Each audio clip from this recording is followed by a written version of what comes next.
The Galactic Council chamber fell silent as Ambassador Thexalar of the Xanthari Empire stood before the assembled representatives of 47 species. His crystalline exoskeleton reflected the chamber's ambient light as he gestured toward the holographic display showing the Sol system.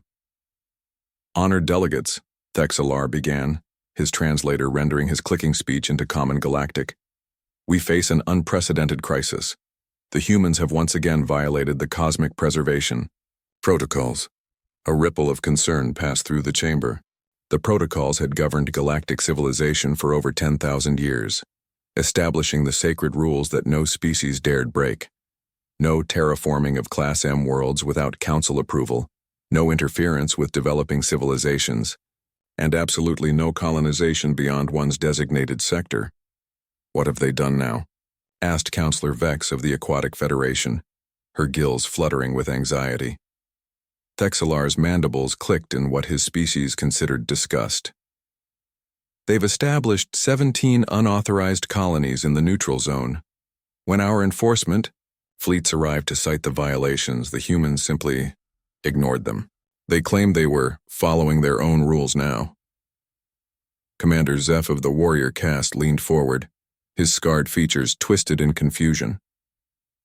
"That's impossible. The protocols are absolute.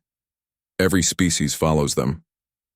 "Every civilized species," corrected Elder Moon Whisper of the Ethereal Collective.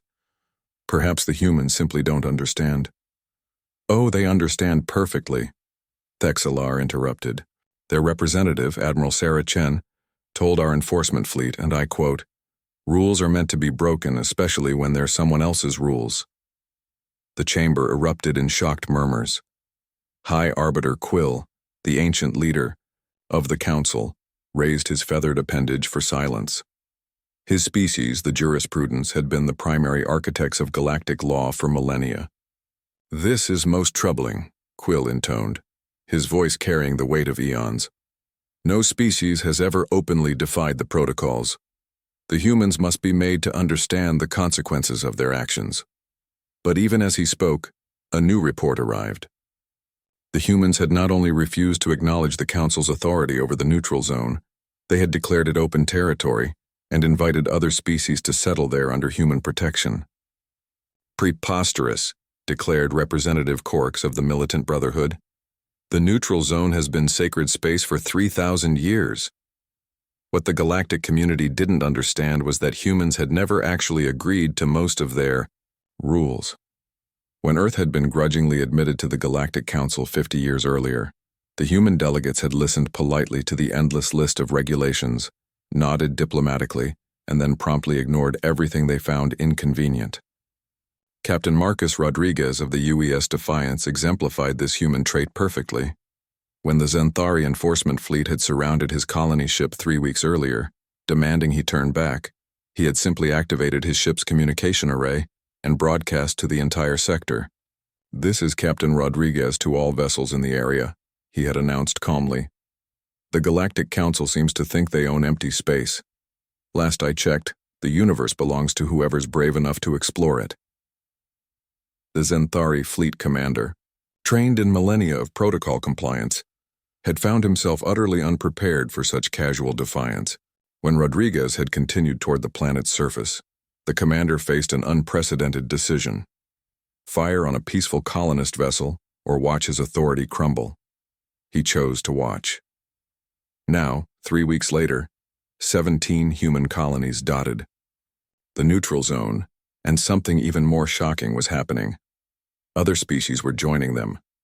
The Cathara, a peaceful agricultural race that had endured centuries of restrictive farming quotas, had quietly sent 3 ships to the human colonies.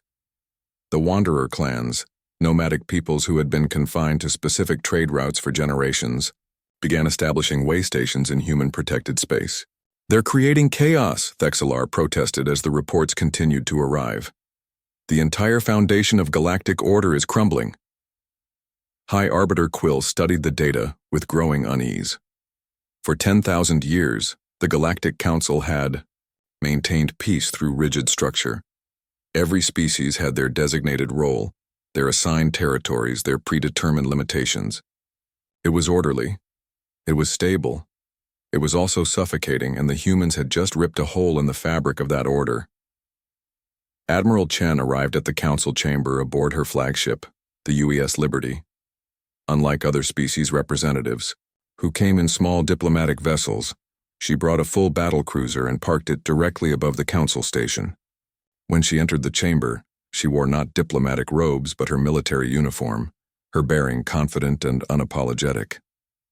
Admiral Chen, High Arbiter Quill began formally. You have been summoned to answer for humanity's blatant violations of established galactic law. Chen looked around the chamber with barely concealed amusement. Established by whom? For whom? Last I checked, my species never signed any document agreeing to your territorial restrictions. The protocols are universal, Thexalar declared. They apply to all civilized beings. Says who? Chen asked simply. Look, I've read your protocols. They're basically a list of ways to keep species locked in their designated boxes, while the founding members maintain control. That's not law. That's oppression with paperwork. Elder Moonwhisper floated forward, her ethereal form shimmering. But without order there is chaos. Without rules there is war. Chen shook her head. Without freedom there's stagnation. You've created a galaxy where no one can grow, explore, or reach their potential, because they're too busy following someone else's rules. And what do you propose? Commander Zeph growled. Anarchy. I propose choice, Chen replied firmly. The human colonies in the neutral zone operate under human law, yes. But that law protects everyone equally, human or alien. We don't care about your species designation or your council classification.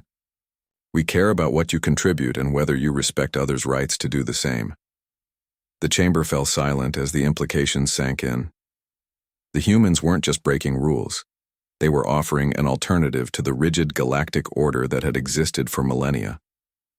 High Arbiter Quill realized with dawning horror that this wasn't about territory or resources. The humans were challenging the very concept of imposed authority.